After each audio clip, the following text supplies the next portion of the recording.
শুভেচ্ছা বাঙালিয়ানার প্রদেশের সংবাদে স্বাগত। শুরুতেই শুনে নিচ্ছি সংবাদ শিরোনাম। আনুষ্ঠানিক সমঝোতায় শেষ হলো ইরান যুক্তরাষ্ট্র যুদ্ধ। ওয়াশিংটনের এই পরাজয় কি ভিয়েতনামের চেয়েও বড়? বাংলাদেশও প্রবেশ করছে কাঁটাতার রাজনীতিতে, ঘেরাও হচ্ছে মিয়ানমার সীমান্ত।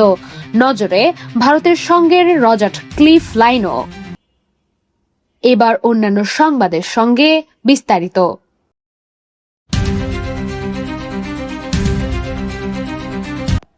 নিজের দ্বিতীয় শপথ গ্রহণ অনুষ্ঠানে যুক্তরাষ্ট্রের প্রেসিডেন্ট ডোনাল্ড ট্রাম্প দম্ভের সঙ্গে বলেছিলেন, সাম্প্রতিক প্রেসিডেন্ট নির্বাচনটি যেন আমাদের দেশের ইতিহাসে সবচেয়ে তাৎপর্যপূর্ণ নির্বাচন হিসেবে স্মরণীয় হয়ে থাকে।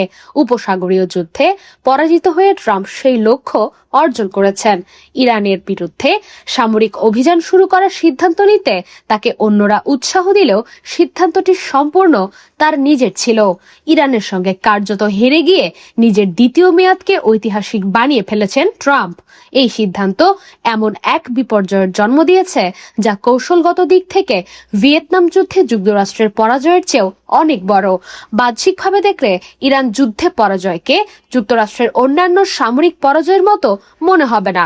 যুদ্ধটির স্থায়িত্ব এবং দূরবর্তী অবস্থান পুরো ঘটনাকে একটি অবাস্তব বা কাল্পনিক পরিবেশ তৈরি করে দিয়েছে।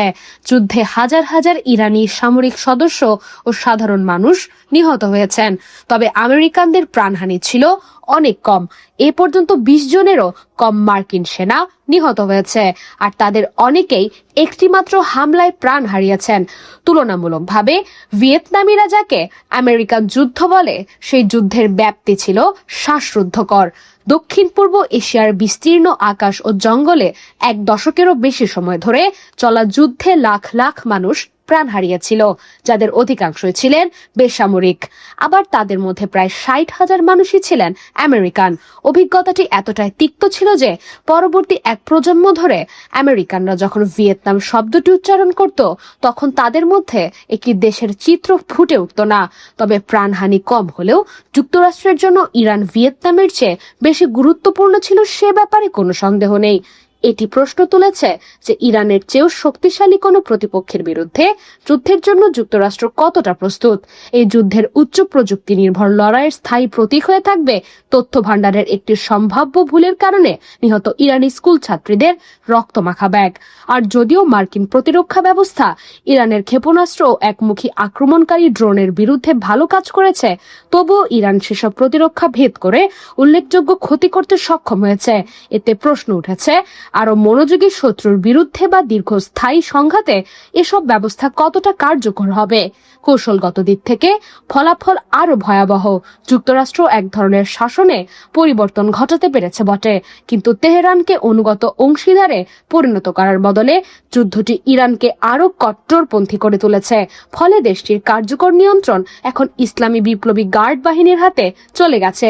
যুদ্ধের প্রথম দিনগুলোতে ইসরায়েলি ও মার্কিন অস্ত্র যতই নিষ্ঠুরভাবে কার্যকর হোক না কেন, শেষ পর্যন্ত সেগুলো সামরিক শক্তি নির্ভর সমাধানের সীমাবদ্ধতাই প্রমাণ করেছে, আর তা ইরানের জন্যই লাভজনক হয়েছে।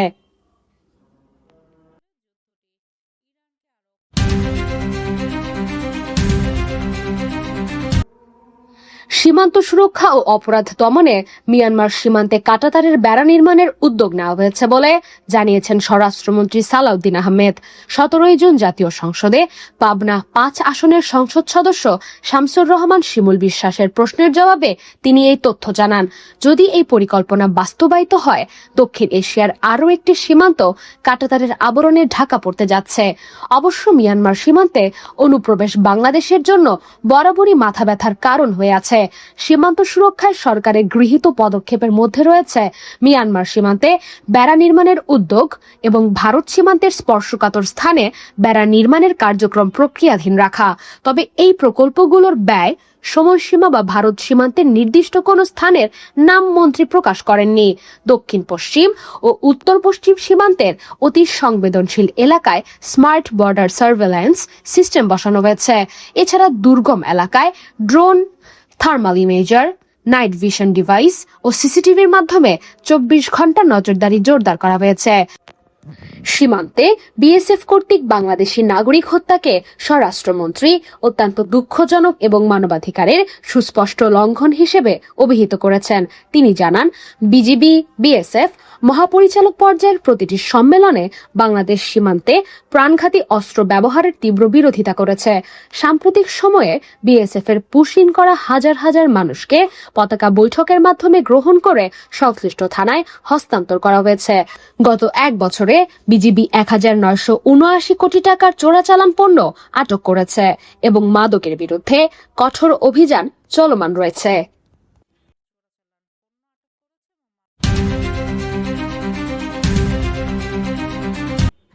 রাজধানী ঢাকার তীব্র যানজট নিরসন এবং পরিবহন খাতে শৃঙ্খলা ফিরিয়ে আনতে গাবতলী, মহাখালী, সায়দাবাদ ও ফুলবাড়িয়া আন্তজেলা বাস টার্মিনালগুলো পর্যায়ক্রমে ঢাকার বাইরে সরিয়ে নেওয়ার সিদ্ধান্ত নিয়েছে সরকার।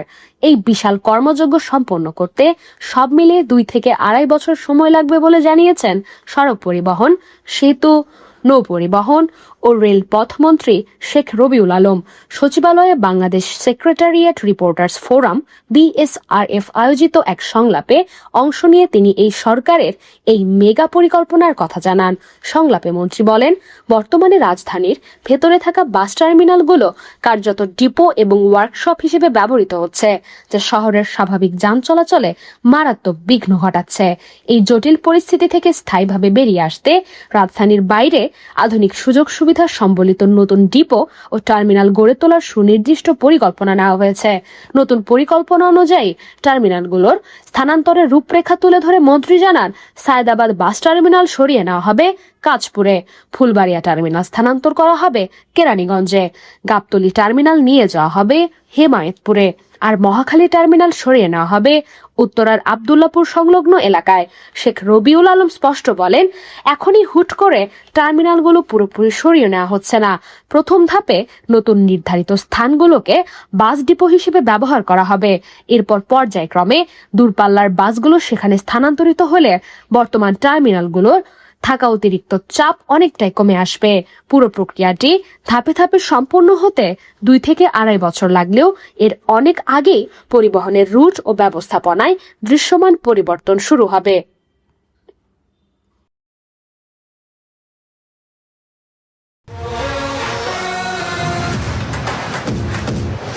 এবার শুনে নিচ্ছি ফিফা বিশ্বকাপের খবর। বিশ্বকাপের গ্রুপ পর্বের প্রথম রাউন্ডের শেষ দিনে ড্র করেছে টপ ফেভারিট পর্তুগাল। এদিকে ক্রোয়েশিয়া, পানামা এবং উজবেকিস্তানকে হারিয়েছে ইংল্যান্ড, ঘানা ও কলম্বিয়া। লিওনেল মেসির হ্যাটট্রিকের পর সবার চোখ ছিল রাতে মাঠে নামা ক্রিস্টিয়ানো রোনালদোর দিকে। তবে প্রত্যাশা পূরণে ব্যর্থ হয়েছেন CR7। গোল পাননি তিনি এবং ম্যাচও জিততে পারেননি পর্তুগাল। 1-1 ড্রয়ে শেষ হয়েছে পর্তুগাল কঙ্গো ম্যাচ। পর্তুগালকে রুখে দিয়ে এই ম্যাচে ইতিহাস গড়েছে DR কঙ্গো। বিশ্বকাপে প্রথমবারের মতো গোল ও পয়েন্ট পেয়েছে তারা। এদিকে অধিনায়ক হ্যারি কেইনের জোড়া গোলে নিজেদের প্রথম ম্যাচে ক্রোয়েশিয়াকে 4-2 গোলে হারিয়েছে ইংলিশরা। এই জয় 2018 বিশ্বকাপের সেমিফাইনালে ক্রোয়েশিয়ার বিপক্ষে হারার প্রতিশোধ নিল থ্রি লায়ন্সরা। ইংল্যান্ডের হয়ে অন্য গোল দুটি জুড বেলিংহাম ও মার্কাস রাশফোর্ডের। অতিরিক্ত সময়ের 5ম মিনিটে ক্যালেব ইরেনকির জয়সূচক গোলে পানামার বিপক্ষে নাটকীয় এক জয় তুলে নিয়েছে ঘানা। মাত্র গত এপ্রিলে ঘানার কোচের দায়িত্ব নেওয়া কার্লোস কুইরোজ আনন্দে মাঠে ছুটে যান শেষ বাঁশি বাজতেই। ঘানার সমর্থকদের উচ্ছ্বাস ছিল দেখার মতো। খেলোয়াড় থেকে কোচিং স্টাফ সবার মাঝে ছিল উৎসবের আমেজ। 2026 বিশ্বকাপের গ্রুপ পর্বের সর্বশেষ প্রথম ম্যাচটিতে জিতেছে কলম্বিয়া। প্রথমবারের মতো বিশ্বকাপ খেলতে আসা উজবেকিস্তানকে 3-1 গোলে হারিয়েছে দক্ষিণ আমেরিকার দলটি। ম্যাচের প্রথম 40 মিনিটে কোনো গোলই পায়নি কলম্বিয়া। বিরতির আগে দানিয়েল মুনিয়জের গোলে এগিয়ে যায় দলটি। তবে বিরতির পর 60তম মিনিটে উজবেকিস্তানকে ম্যাচে ফেরান আব্বোসবেক ফাইজুল্লায়েভ। 1-1 সমতা অবশ্য বেশিক্ষণ থাকেনি। 5 মিনিট পরে কলম্বিয়াকে এগিয়ে দেন লুইস দিয়াজ। আর শেষ দিকে যোগ করা সময়ের 9ম মিনিটে দলের তৃতীয় গোলটি করেন হামিলটন কাম্পাচ।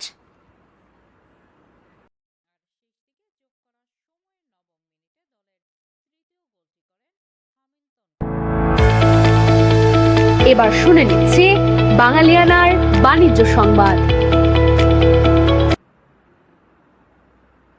শেয়ার বাজারে তালিকাভুক্ত ৬২টি কোম্পানি সম্পর্কে বিনিয়োগকারীদের সতর্ক করেছে দেশের প্রধান শেয়ার বাজার ঢাকা স্টক এক্সচেঞ্জ ডিএসই। এর মধ্যে ৩২টি কোম্পানি বন্ধ এবং ৩০টি আর্থিকভাবে ঝুঁকিপূর্ণ বা অত্যন্ত দুর্বল অবস্থায় রয়েছে। এসব কোম্পানির শেয়ারে বিনিয়োগের ক্ষেত্রে সতর্কতা বাড়াতে আলাদা দুটি তালিকা সম্প্রতি ডিএসই তার নিজস্ব ওয়েবসাইটে প্রকাশ করেছে। ডিএসই সংশ্লিষ্ট ব্যক্তিরা বলছেন, আর্থিকভাবে দুর্বল ও দীর্ঘদিন ধরে বন্ধ থাকা কোম্পানিগুলোর শেয়ারে বিনিয়োগ করে যাতে বিনিয়োগকারীরা ক্ষতিগ্রস্ত না হন সেজন্য এই তালিকা প্রকাশ করা হয়েছে। এর মাধ্যমে এসব কোম্পানির বিষয়ে রেড অ্যালার্ট বা সতর্ক সংকেত জারি করা হয়েছে। বিনিয়োগকারীদের এই কোম্পানিগুলোতে বিনিয়োগে নিরুৎসাহিত করার এর উদ্দেশ্য। সংশ্লিষ্ট সূত্র জানায়, সাম্প্রতিক সময়ে বন্ধ ও দুর্বল মানের কিছু কোম্পানির শেয়ারের অস্বাভাবিক মূল্য বৃদ্ধি ঘটেছে। এই রকম দুটি কোম্পানির লেনদেন এরই মধ্যে তাৎক্ষণিক নির্দেশে স্থগিত করা হয়েছে। কোম্পানি দুটি হলো শ্যামপুর সুগার ও সোনারগাঁও টেক্সটাইলস। এখন দ্বিতীয় ধাপে এসে দুর্বল ও আর্থিকভাবে ঝুঁকিপূর্ণ কোম্পানিগুলোর বিষয়ে সতর্ক সংকেত জারি করা হলো।